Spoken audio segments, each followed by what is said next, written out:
You know, sometimes it feels like the world's on fire. You know, people are going crazy out in the streets, and politics are lost its mind. Greed is in the world.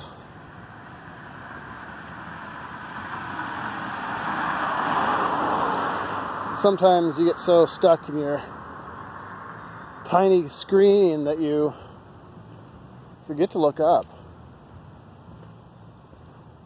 Look at this day.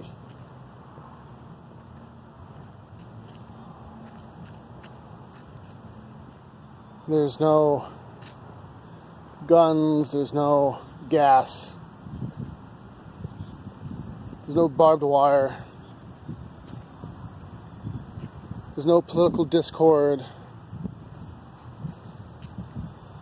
there's no 2020 presidential race, and there's no November elections. There's blue sky. There's trees. There's birds that are singing. And there's my dog. Just going to town. My biggest critique of the Gnostics, and I love the Gnostics, I eat them up. They're pretty cool. I've read the Nag Hammadi library many times, but they have this idea that if it exists in the physical world, therefore it's evil.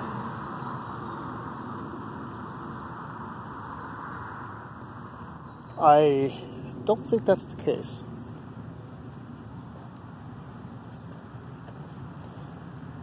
In ancient traditions, they had a different idea of what death is. We think of death as the end, and you go on to the spirit world. They believed that physical matter is death. It doesn't necessarily mean the end of things, or hell, or judgment, or anything like that. It simply meant that death and physical matter are one and the same thing. They're just two different words for the same state of being.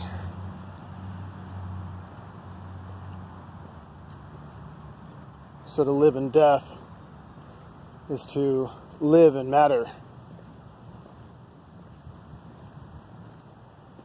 To live in death is to live in ignorance. But you look around, look at this. Not a cloud in the sky. Well, there you see Nike. Nike's over there, and just right behind me over there, that's North Face.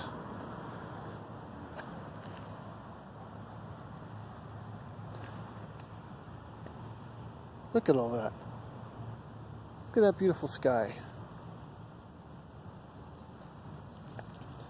You know, sometimes it's worth it to stop and just take in a lungful of air.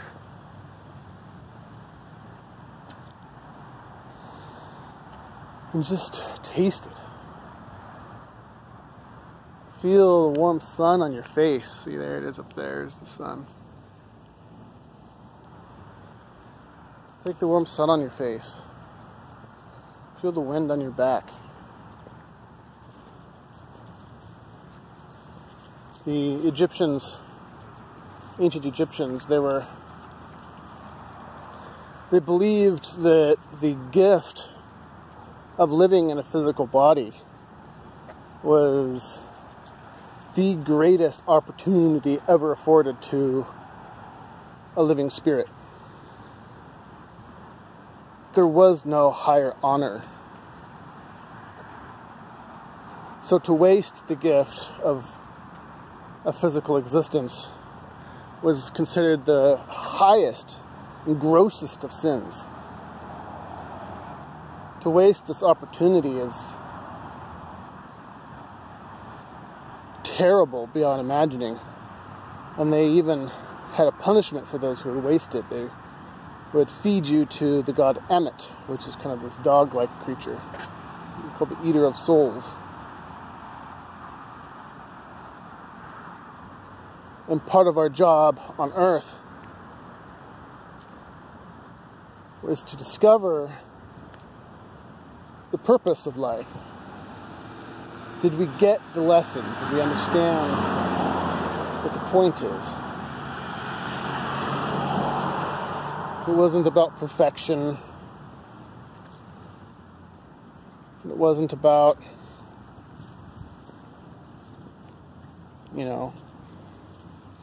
figuring out all the mysteries. It was about learning and experiencing life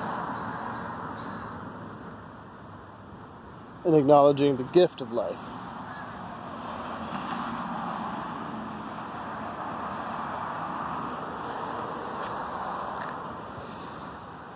So I say again, just look at this day. There's cars going by. I'm not a fan of the city much, but if you take the time to just stop and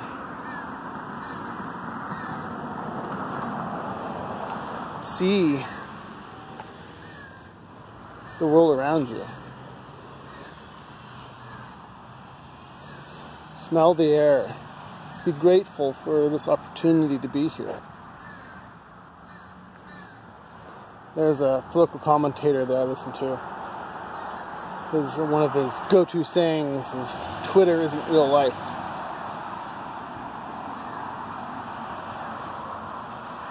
Come on, Lily. Come on. And I agree, man. We get stuck in our phones. We get stuck watching the news, and we think the world is burning up, is on fire, is just, it's crumbling around us.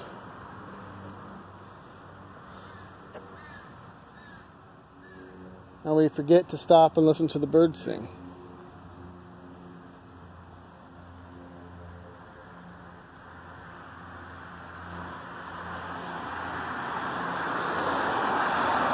We forget to feel the wet grass on our feet.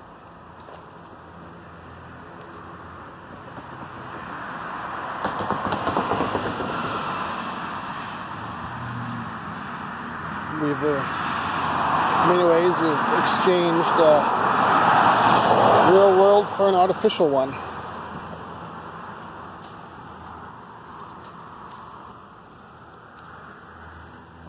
Our world has become our phones. Our world has become the internet. Our world has become the meme war on Facebook, or the he said, she said of politics.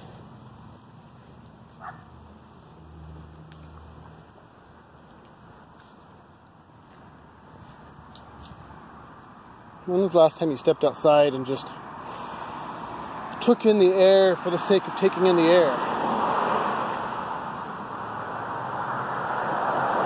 Being present in nature, even if you live on a busy street like I do.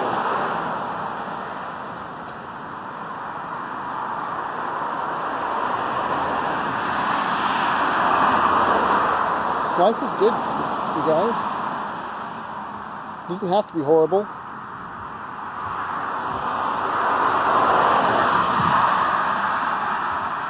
Life is worth living.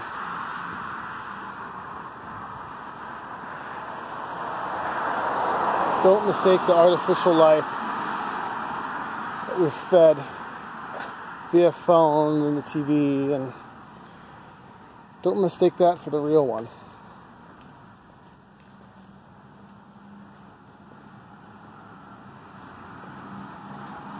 Remember that God is in the trees.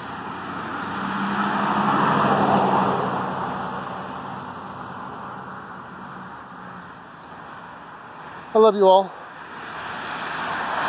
Go outside and breathe some air, alright? Bye-bye.